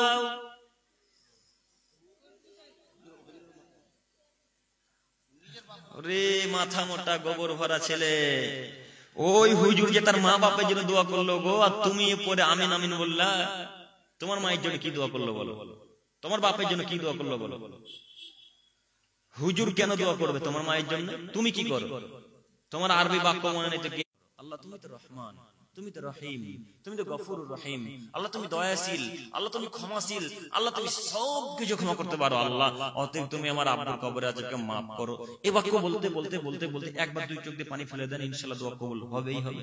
আর হুজুর যদি কান্নাকাটি করতে করতে করতে করতে সব দাড়ি পাঞ্জাবি জুব্বাকে ভিজিয়ে দেয়, তবু হুজুর দোয়া কবুল হতেও পারে, নাও হতে পারে। তুমি যদি একবার কান্নাকাটি করো তোমার পিতার জন্য মায়ের জন্য, তোমার দোয়া কবুল হবেই, এই কথা আল্লাহ নবী বলে। হুজুর কেন ভাড়া করা লাগবে? এরই নাম বেদাত। সম্মানিত মুরব্বী সাহেব, যদি কেউ বেদাত করে, কেউ যদি শিরক করে, তাহলে তার আমল কবুল হবে না, তাহলে তার আমল কবুল হবে না, তাহলে তার আমল কবুল হবে না। এ কথাই আল্লাহ। মন্দ কাজে বাধা প্রদান করো, অসবির আলামা আসাবাক। দাওয়াতি কাজকর্ম করতে গিয়ে বেটা তোমাকে লাথি মারতে পারে, তোমাকে কেউ গালি দিতে পারে, তোমার উপর কেউ অত্যাচার করতে পারে বেটা, তখন তুমি ধৈর্য ধারণ করিও। ইন্না যালিকা মিন আজমিল উমুর। এই কাজগুলি এমন যাতে আল্লাহ তাআলা বেশি বেশি তাকিদ করেছেন। প্রথম বাক্যে লোকমান হাকিম তার বেটাকে বলছে, আব্বু সালাত আদায় করিও, আব্বু সৎ কাজের আদেশ করিও, আব্বু অসৎ কাজে বাধা প্রদান করিও। যখন তুমি অসৎ কাজে বাধা দিবা, তখন গ্রামের মানুষ তোমাকে গালি দিবে, তখন তুমি ধৈর্য ধারণ করিও। গালি দিচ্ছে এই জন্য তুমি দাওয়াত দাও বন্ধ করিও না বেটা। এই কথা কে বলছেন? লোকমান হাকিম তার বেটাকে বলছেন। তো হুজুর মুরব্বি সাহেব, আপনি একবার বলতে পারলেন না যে আব্বু সালাত আদায় করো, আব্বু সালাত আদায় করো, আব্বু সালাত আদায় করো? কই বলতে পারলেন না কেন? আপনার ছেলের বয়স আজকে 22 বছর, আপনার ছেলের বয়স আজকে 25 বছর, আপনার ছেলে সালাত আদায় করে না। কি দেখাতে চাচ্ছেন নিজেকে? কি মনে করেন নিজেকে আপনি? আপনি কি মনে করছেন আমি তাহাজ্জুদ পড়ে আমার বেটাকে উদ্ধার করে নেব? আপনি কি মনে করেন 5 ওয়াক্ত সালাত আদায় করে আমি আমার ছেলেকে উদ্ধার করে নেব? জি না, অসম্ভব, কাল্লা, কখনো নয়, অসম্ভব, কখনো নয়, হতেই পারে না। আপনার ছেলেকে সালাত আদায় করা লাগবে। 20 বছর, 22 বছর, 25 বছরের ছেলে সালাত আদায় করে না, ওর বাপ পূর্ণিয়াতে বেঁচে আছে, কথা আমরা মানি না। ওর বাপ বেঁচে থাকলে সালাতের আদেশ করতো, তাই না? তাই না? ওর বাপ যদি বেঁচে থাকতো তো সালাতের আদেশ করতো। ওর বাপ বেঁচে নেই, তাই সালাতের আদেশ করে না। 20-22 বছরের ছেলেরা যারা ঘুরে বেড়াচ্ছে, এমনিতে ঢং ঢং ঢং ঢং করে ঘুরে বেড়াচ্ছে, তাদের বাপ বেঁচে নেই। কেউ যদি বলে আমার বেটা বেঁচে আছে, বলুক না যে আমার বাপ বেঁচে আছে, ওকে পূর্ণিয়াতে কবর দিয়ে চলে যাবে। বলো না একবার, তোমার বাপ বেঁচে আছে মানে কেন সালাত আদায় করো? তুমি নিজে কি মনে করো? তুমি জানো না যে হিন্দুরা সালাত আদায় করে না? তুমি জানো না খ্রিস্টানদের সালাত লাগে না? তুমি জানো না ইহুদিদের সালাত লাগে না? তুমি জানো না বৌদ্ধদের সালাত লাগে না? তুমি কেন আদায় করো না? তুমি কি তাই ভাবো নিজেকে? তাহলে তুমি কি তাই ভাবো নিজেকে? কেন তুমি সালাত আদায় করবে? এ কথা দিন রাত আপনাকে বলতে হবে। আমি মুর্শিদাবাদ থেকে বলতে আসবো না আপনাদের পূর্ণিয়াতে। আপনার ছেলেকে আমি মুর্শিদাবাদ থেকে বলতে আসবো না পূর্ণিয়াতে যে আব্বু সালাত আদায় করো, আব্বু সালাত আদায় করো, আব্দুর রহমান সালাত আদায় করে, আব্দুর রহিম সালাত আদায় করে। আমি বলতে আসবো না, আপনাকে বলতে হবে, আপনাকে ঠেকাতে হবে। আমি বলতে আসবো না মুর্শিদাবাদ থেকে। সম্মানিত তিনি ভাই, এ কথা দিন রাত বলুন। 2 ওয়া'মুর বিল মারুফ, বেটা ভালো কাজের আদেশ করিও, ওয়ানহা আনিল মুনকার, মন্দ কাজে বাধা প্রদান করিও। মন্দ কাজে বাধা প্রদান যে কোনো মূল্যে করতে হবে সারা পৃথিবীর মানুষকে। আল্লাহ বারবার বলছেন, আল্লাহ বারবার বলছেন, আল্লাহ বারবার বলছেন যে তোমরাই উত্তম এক জাতি, যাদেরকে আমি আল্লাহ তৈরি করেছি অসৎ কাজে বাধা দেওয়ার জন্য, যাদেরকে আল্লাহ আমি তৈরি করেছি ভালো কাজের আদেশ করার জন্য।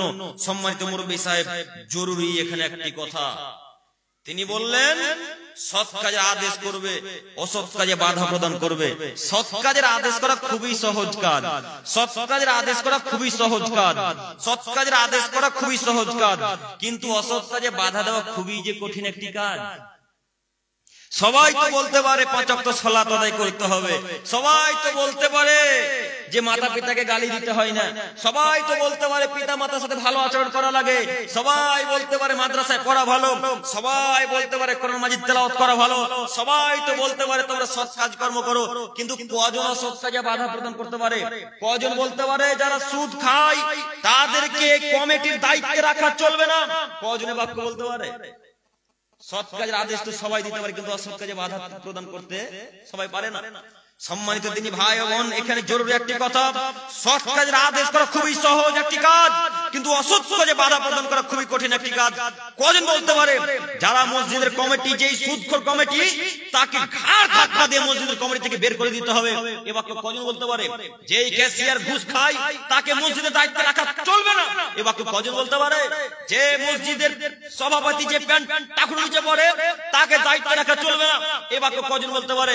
ও দায়িত্বশীল মানুষ, ও দায়ী মানুষ, আপনাদেরকে বলছি দায়িত্ব তো নিয়েছেন, একদিন বলতে পারলেন না সৎ সৎ কাজের আদেশ করতে, অসৎ কাজ নিষেধ করতে পারলেন না? একদিন বলতে পারলেন না কেন? যারা সুদ খায়, মসজিদের দায়িত্বশীল মানুষ যারা, তাদেরকে দায়িত্বে রাখা চলবে না। যারা মসজিদের ঘুষখোর কমিটি, তাদেরকে রাখা চলবে না। যারা সালাত আদায় করে না, যে সভাপতি, যে ক্যাশিয়ার, যে মুখিয়া, যে সর্দার, তাদেরকে দায়িত্বে রাখা চলবে না। কজন বলতে পারে? বললে যে চাকরি যাবে, বললে যে বেডিং উঠিয়ে বাড়ি যেতে হবে, বললে সকালবেলা বাড়ি চলে যেতে হবে উপর নিয়ে থেকে, বলতে পারে কজন? অন্তরে ভয় ভয় থাকবে না, সেই জাতির উপকার করতে পারে। আপনাকে বলিনি?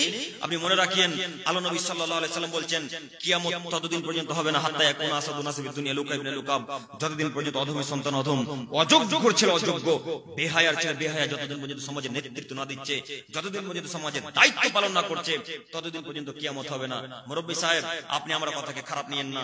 আপনি আপনাদের পূর্ণিয়াতে দেখুন, ঘুরে ঘুরে, আপনি আপনাদের গ্রামে ঘুরে ঘুরে দেখুন, যারা মসজিদের দায়িত্বশীল মানুষ, যে সভাপতি, তার দাড়ি চাচা, তার দাড়ি নেই, সেই আবার সভাপতি সাহেব। আপনাদের মসজিদে যিনি ক্যাশিয়ার সাহেব, তার প্যান্ট 24 ঘন্টা টাকার নিচে থাকে, ওনাকে ক্যাশিয়ার সাহেব। আপনাদের মসজিদে যারা সর্দার, তার স্ত্রী বেহায়া হয়ে ঢং ঢং ঢং ঢং করতে করতে বাজারে যায়, আবার ঢং ঢং ঢং করতে করতে বাড়ি ফিরে চলে আসে, ওনাকে সর্দার সাহেব। ও কেন সর্দার? ও কেন ক্যাশিয়ার? ও কেন সভাপতি? গ্রামের মানুষ মারা গেছে, যার মুখে দাঁড়িয়ে আছে, এত লোকের মুখে দাঁড়িয়ে আপনাদের চোখে ধরে না? আপনারা সব মারা গেছেন নাকি? নাকি অন্ধ হয়ে গেছেন? কি দেখাতে চাচ্ছেন নিজেকে? যার টাকা আছে তাকে দায়িত্ব বানাতে হবে মানে, যার টাকা আছে তাকে সভাপতি করতে হবে মানে, যার টাকা আছে তাকে ক্যাশিয়ার করতে হবে মানে, এটা কিসের হিসাব? এটা কিসের নীতি? এই নীতি বাতিল, এই নীতি বাতিল, এই নীতি বাতিল। যারা মসজিদের এইভাবে দায়িত্ব পালন করছে, বেহায়া হয়ে সালাত না আদায় করে, তাদেরকে দায়িত্ব রাখা চলবে না। সম্মানিত দিনী ভাই ও বোন, মুরব্বি সাহেব, আমি আপনার ছেলের মতো, আপনি আমার কথাকে খারাপ নিয়েন না। ওয়াল্লাহি আল্লাহর কসম, ওয়াল্লাহি আল্লাহর কসম, ওয়াল্লাহি আল্লাহর কসম, আমি আপনাকে অপমান করতে আসিনি। আমি আপনার ছেলের মতো, আমি আপনার ছোট ভাইয়ের মতো। আপনি যেন আমার কথাতে একটু পরিবর্তন হন, এই জন্য এত জটিল ও কঠিন ভাবে বললাম। আপনি হিসাব করে মনে রাখিয়েন, আমি নিজে ইবাদত করে জান্নাত যেতে পারবো, এটা আমি চিন্তা করতে পারছি না। আমি নিজে ইবাদত করে জান্নাত যেতে পারবো, এটা আমি আশা করতে পারি না। তবে আমি এই বক্তব্য রাখছি, এই বক্তব্য রাখার পরে 100 মানুষের মধ্যে যদি একজন আমল করে, ওই আমল যতদিন করবে ও যত নেকি পাবে, আমিও তত নেকি পাবো। এই জন্য বক্তব্য রাখা এত কঠিন ভাবে। মুরব্বি সাহেব, আপনাকে আমি অনুরোধ করছি, আজকে থেকে ছেলেকে আদেশ করেন সলাতে, আজকে থেকে স্ত্রীকে আদেশ করেন সলাতে। আর একটা কথা, স্বামী সলাত আদায় করে, স্ত্রী সলাত আদায় করে না, এদের বিবাহ কেটে গেছে, তালাক হয়ে গেছে।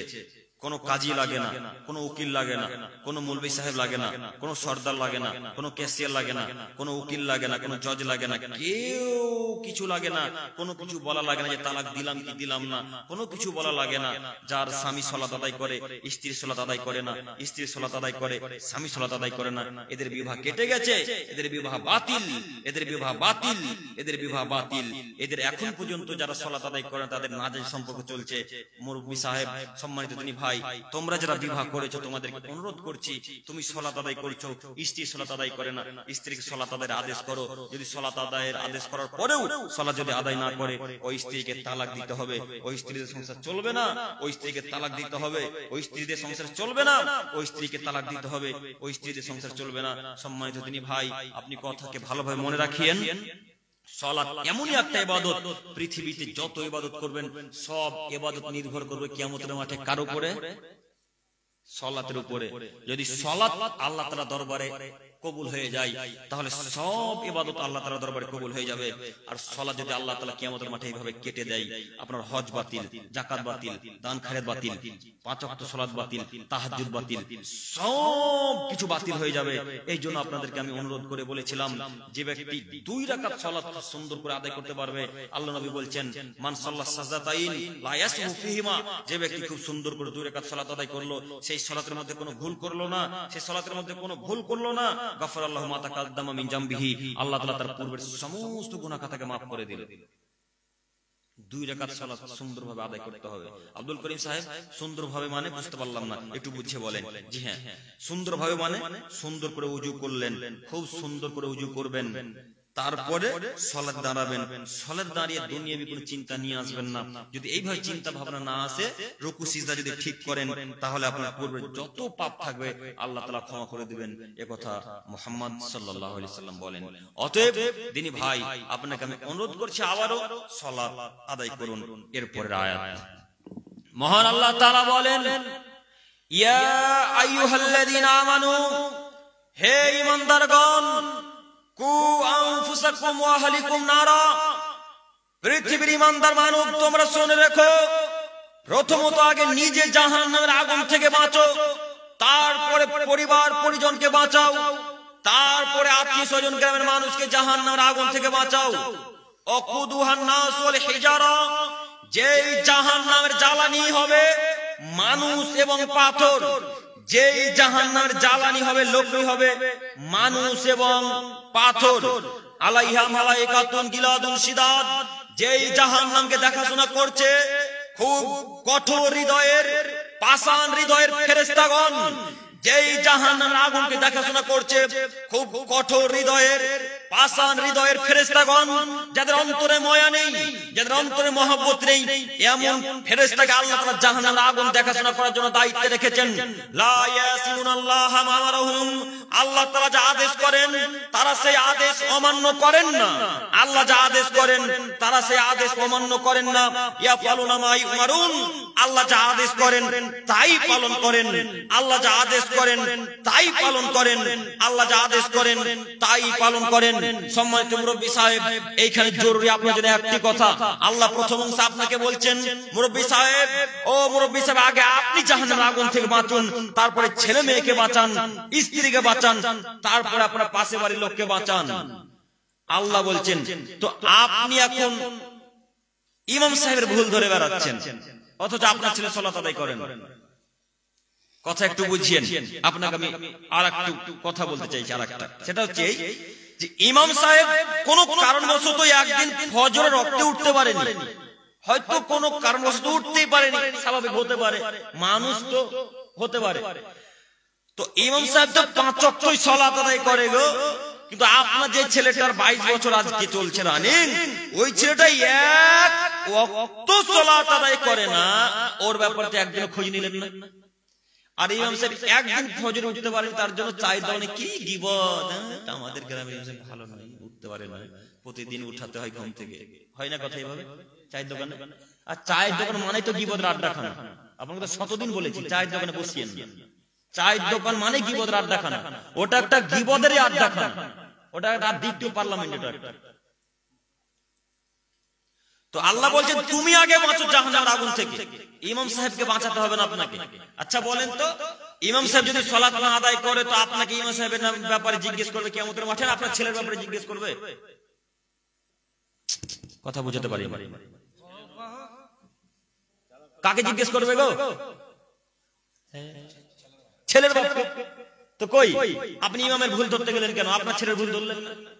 আপনার ছেলের চুল এদিকে তো একদিকে নেই, আর একদিকে আছে, তবু একদিন ঠেকাতে পারলেন না, বলতে পারলেন না বেটা হিন্দুর বেটা, তুমি খ্রিস্টান, তোমার চুল এইভাবে কেন বেটা, তোমার দাঁত ভেঙে দিবে, বলতে পারলেন না একদিন? ইমাম সাহেবের ভুল ধরেন কেন? কবে হুঁশিয়ার হবে? তো এইসব ছেলেরাকে ইহুদি খ্রিস্টানরা কচু কাটা করে কাটবে না, তো হিন্দুরাকে কাটবে? যাদের চুল একদিকে আছে একদিকে নেই তাদেরকে কাটবে, তো কাকে কাটবে গো? আবার ইমামের ভুল ধরে বেড়ান মানে? আগে নিজে বাঁচুন জাহান্নামের আগুন থেকে, নিজের বেটাকে বাঁচান, নিজের স্ত্রীকে বাঁচান, তারপরে গ্রামের মানুষকে বাঁচান। আপনি অন্যের ভুল ধরেন মানে কি দেখাতে চান? সম্মানিত মুরব্বী সাহেব, সম্মানিত তিনি ভাই, আপনাকে অনুরোধ করছি নিজের পরিবারকে আগে সতর্ক করেন, তারপরে পাশে বাড়িকে দাওয়াত দিতে যাবেন। নিজের পরিবারকে আগে পর্দার আদেশ করেন, বিধান মানতে বলেন, তারপরে আপনার চাচাতো বোনকে বলবেন এই রহিমা গায়ে কাপড় দাও। নিজের বোনকে আগে আদেশ করার পরে, বুঝে যায়নি? নিজে বাঁচেন আগে জাহান্নামের আগুন থেকে, নিজে, তারপরে প্রতিবেশী। সম্মানিত মুরব্বী সাহেব, অতএব জাহান্নামের আগুন থেকে বাঁচতে হবে, আর প্রতিবেশীকে বাঁচাতে হবে, কথাই চূড়ান্ত। এরপর মহান আল্লাহ তাআলা বলেন ওয়ালাকাদ বাআসনা ফি কুল্লি উম্মাতি রাসূল, পৃথিবীর মানুষ তোমরা মনে রেখো আমি আল্লাহ তাআলা প্রত্যেক যুগে যুগে রাসূল প্রেরণ করেছি, আনি ইবুদুল্লাহ, এই মর্মে যে তারা সবাই গিয়ে পৃথিবীতে বলবে তোমরা এক আল্লাহর ইবাদত করো, অজতানিবুত তাগুত, এবং তোমরা তাগুত থেকে বিরত থাকো। সম্মানিত মুরব্বী সাহেব, জরুরি এখানে একটি কথা তিনি বলছেন ওয়ালাকাদ বাআসনা ফি কুল্লি উম্মাতি রাসূল, পৃথিবীর মানুষ তোমরা মনে রেখো প্রত্যেক যুগে যুগে আমি নবী ও রাসূল প্রেরণ করেছি একটাই কারণে, তারা সবাই গিয়ে বলবে তোমরা এক আল্লাহর ইবাদত করো, দ্বিতীয় কোনো মাবুদের ইবাদত করো না। জরুরি এখানে ঈসা আলাইহিস সালামকে নিয়ে একটি কথা। খ্রিস্টানেরা মনে করে ঈসা আলাইহিস সালাম দাওয়াত দিতে এসেছিল নিজের ইবাদত করার জন্য। আপনারা মনে শুনেছেন কিনা বলতে পারি না। যদি আপনারা বাইবেল পড়েন বা তাফসীর যদি পড়েন তবে আপনারা এই বাক্য পাবেন। সেখানে তারা বলতো,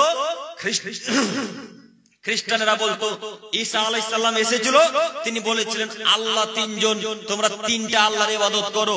কিন্তু আসলে আল্লাহ কয়জন? একজন। আল্লাহ তাআলা বলছেন আমি প্রত্যেক নবীকে একটাই দাওয়াতের জন্য পৃথিবীতে পাঠিয়েছি যে তোমরা পৃথিবীতে গিয়ে বলবা আল্লাহ এক, এক আল্লাহর ইবাদত করো। খ্রিস্টানরা যে বাক্য বলে যে ঈসা আলাইহিস সালাম তিন আল্লাহর ইবাদত করতে বলেছে, এটা একটা ডাহা মিথ্যা কথা। ঈসা আলাইহিস সালাম তিন আল্লাহর ইবাদত করতে বলেছে, এটা একটা ডাহা মিথ্যা কথা। ঈসা আলাইহিস সালাম তিন আল্লাহর ইবাদত করতে বলেছে, এটা একটা ডাহা মিথ্যা কথা। ঈসা আলাইহিস সালামের উপর তারা অপবাদ লাগিয়েছে, এটা ভুল, এটা মিথ্যা কথা। আল্লাহ তাআলা প্রত্যেক যুগে যুগে নবী ও রাসূল প্রেরণ করেছেন একটাই কারণে, তারা সবাই এসে বলেছেন পৃথিবীর মানুষ তোমরা এক আল্লাহর ইবাদত করো। তাই তো মুহাম্মদ সাল্লাল্লাহু আলাইহি সাল্লাম এক আল্লাহর ইবাদতে দাওয়াত দিয়েছেন। তাই তো ইব্রাহিম আলাইহিস সালাম এক আল্লাহর ইবাদতে দাওয়াত দিয়েছেন। তাই তো মুসা আলাইহিস সালাম এক আল্লাহর ইবাদতে দাওয়াত দিয়েছেন। তাই তো ঈসা আলাইহিস সালাম এক আল্লাহর ইবাদতে দাওয়াত দিয়েছেন। তাই তো নূহ আলাইহিস সালাম এক আল্লাহর দাওয়াত দিয়েছেন। তাই তো ইউসুফ আলাইহিস সালাম, ইয়াকুব আলাইহিস সালাম, ঈসা আলাইহিস সালাম সমস্ত নবী রাসূলগণ এক আল্লাহর দাওয়াত দিয়েছেন। আল্লাহ নবী সাল্লাল্লাহু আলাইহি ওয়াসাল্লাম যখন দাওয়াত দিতে শুরু করলেন তখন দেখলেন কাবা ঘরের চতুর্দিকে 360টি মূর্তি। কাবা ঘরের চতুর্দিকে আল্লাহ নবী দেখলেন 360টি মূর্তি। আল্লাহ রাসূলের হাতে ছিল একটা লাঠি। আল্লাহ নবী সেই লাঠি নিয়ে কাবা ঘরের ভিতরে প্রবেশ করলেন। কাবা ঘরের ভিতরে প্রবেশ করে যত ছবি মূর্তি ছিল, যত মূর্তি ছিল সমস্ত মূর্তিকে ভেঙে খান খান করে দিলেন। সমস্ত মূর্তিকে ভেঙে চৌচির করে দিলেন। সমস্ত মূর্তিকে চূর্ণ বিচূর্ণ করে দিয়ে বললেন জাল হক এসেছে সত্য, অজাকাল বাতিল চলে গেছে মিথ্যা। ইন্নাল বাতিলা নিশ্চয় মিথ্যা, কানা চাহুকা চিরদিন মিথ্যা। এই বলে মুহাম্মদ সাল্লাল্লাহু আলাইহি সাল্লাম সমস্ত ছবি মূর্তিকে ভেঙে খান খান করে দিলেন। এই বলে মুহাম্মদ সাল্লাল্লাহু আলাইহি সাল্লাম সমস্ত ছবি মূর্তিকে ভেঙে খান খান করে দিলেন। ইব্রাহিম আলাইহিস সালাম ছবি মূর্তিকে ভেঙে খান খান করে দিয়েছিলেন। ইব্রাহিম আলাইহিস সালাম সমস্ত মূর্তিকে ভেঙে খান খান করে দিয়েছিলেন। ইব্রাহিম আলাইহিস সালাম সমস্ত মূর্তিকে ভেঙে খান খান করে দিয়েছিলেন। মুহাম্মদ সাল্লাল্লাহু আলাইহি সাল্লাম যখন কাবা ঘরের মূর্তিকে ভেঙে চৌচির করে দিলেন তখন আলীকে বলেন আলী লা তাদু তিমসান ইল্লা তামাসতাহু ওয়ালা কাবরান মুসরিফান ইল্লা সাওয়াইতাহু। আলী তুমি ছাড়বে না কোনো ছবি মূর্তি, ছাড়বে না কোনো উঁচু কবর। সমস্ত ছবি মূর্তিকে ভেঙে খান খান করে দাও, সমস্ত মূর্তিকে ভেঙে চৌচির করে দাও। আলী রাদিয়াল্লাহু তাআলা আনহু আল্লাহর রাসূলের কথা শুনে যত মক্কার বুকে উঁচু উঁচু কবর ছিল সমস্ত উঁচু কবরকে ভেঙে চৌচির করে দিলেন, মাটির সাথে মিশিয়ে দিলেন। যত উঁচু উঁচু মূর্তি ছিল সমস্ত মূর্তিকে ভেঙে চৌচির করে দিলেন। যত ছবি ছিল সমস্ত ছবিকে চৌচির করে দিলেন। আলী রাদিয়াল্লাহু তাআলা ছবি মূর্তি ভাঙতে পারে, আপনি ছবিকে পুড়িয়ে দিতে পারেন না? এই ছেলে তোমাকে বলছি, আলী রাদিয়াল্লাহু তাআলা তার সমস্ত ছবি মূর্তিকে ভেঙে চৌচির করে ছারখার করে দিতে পারে, তুমি দিতে পারো না? তোমার বাপের ফটো আজ পর্যন্ত তোমাদের অ্যালবামে সাজিয়ে রাখা আছে কেন গো? কেন আছে? তুমি তোমার বাপকে বেশি ভালোবাসো, ভালোবাসা দেখাচ্ছ। তোমার বাপকে বেশি ভালোবাসো, তোমার বাপের মরা হলো আজকে 10 বছর, 10 বছর পর্যন্ত তোমার বাপের ফটো আজকে অ্যালবামে সাজিয়ে রাখা আছে, মানে তুমি তোমার বাপকে ভালোবাসো না। ওই ছেলে হলো সুসন্তান, যে বাপকে কবর দিয়ে আসলো, কবর দিয়ে এসে বাপের যত ছবি মূর্তি ছিল শুধু পাসপোর্ট সাইজের ছবিগুলো রাখবেন, ভোটার আধার কার্ড গুলো রেখে বাদ বাকি যত বাপের ছবি অ্যালবামে ছিল সাজিয়ে রাখা ছিল সমস্ত ছবি মূর্তিকে এক জায়গায় রেখে জ্বালিয়ে পুড়িয়ে ছারকা করে দিতে পারে, যে সে হলো সুসন্তান। আর কুসন্তান হলো ওই ছেলে যে বাপকে কবর দিয়ে এসে বাপের ছবিকে নিয়ে বুকে করে কাঁদে, সে হলো কুসন্তান। ও বাপের এক পয়সা উপকার করতে পারবে না। যত বাপের ছবি ঝুলিয়ে রাখা আছে ওর বাপের কবর আজাব চলতেই আছে, চলতেই আছে। খ্রিস্টান ইহুদিদের হিন্দুদের একটা নীতি আছে, ওদের একটা নীতি আছে, যদি কেউ মারা যায় তো বাড়িতে সুন্দর করে ছবি রাখার পরে মালা দিয়ে রাখতে হয়, তাই না? তাই তো আমরা মিষ্টির দোকানে বেশি দেখতে পাই, বুঝতে পারেন না? তাই তো বাড়িতে বাড়িতে হিন্দুদের বাড়িতে দেখা যায় তার দাদু কত বছর আগে মারা গেছে, এখন তার দাদুকে সম্মান সহকারে ছবিতে রেখেছে। ওর ততদিন আযাব চলবে, তোমার বাপের কবর আযাব চলবে। তুমি সম্মানিত মুরব্বী সাহেব, সম্মানিত দিনী ভাই, ছবি মূর্তিকে মূল্যায়ন করিয়েন না। তবে হ্যাঁ, আর একটা এখানে জরুরি কথা, আব্দুল করিম সাহেব, তবে কি হিন্দুদের মূর্তি ভাঙবো? না, হিন্দুদের মূর্তি আপনাকে ভাঙতে হবে না।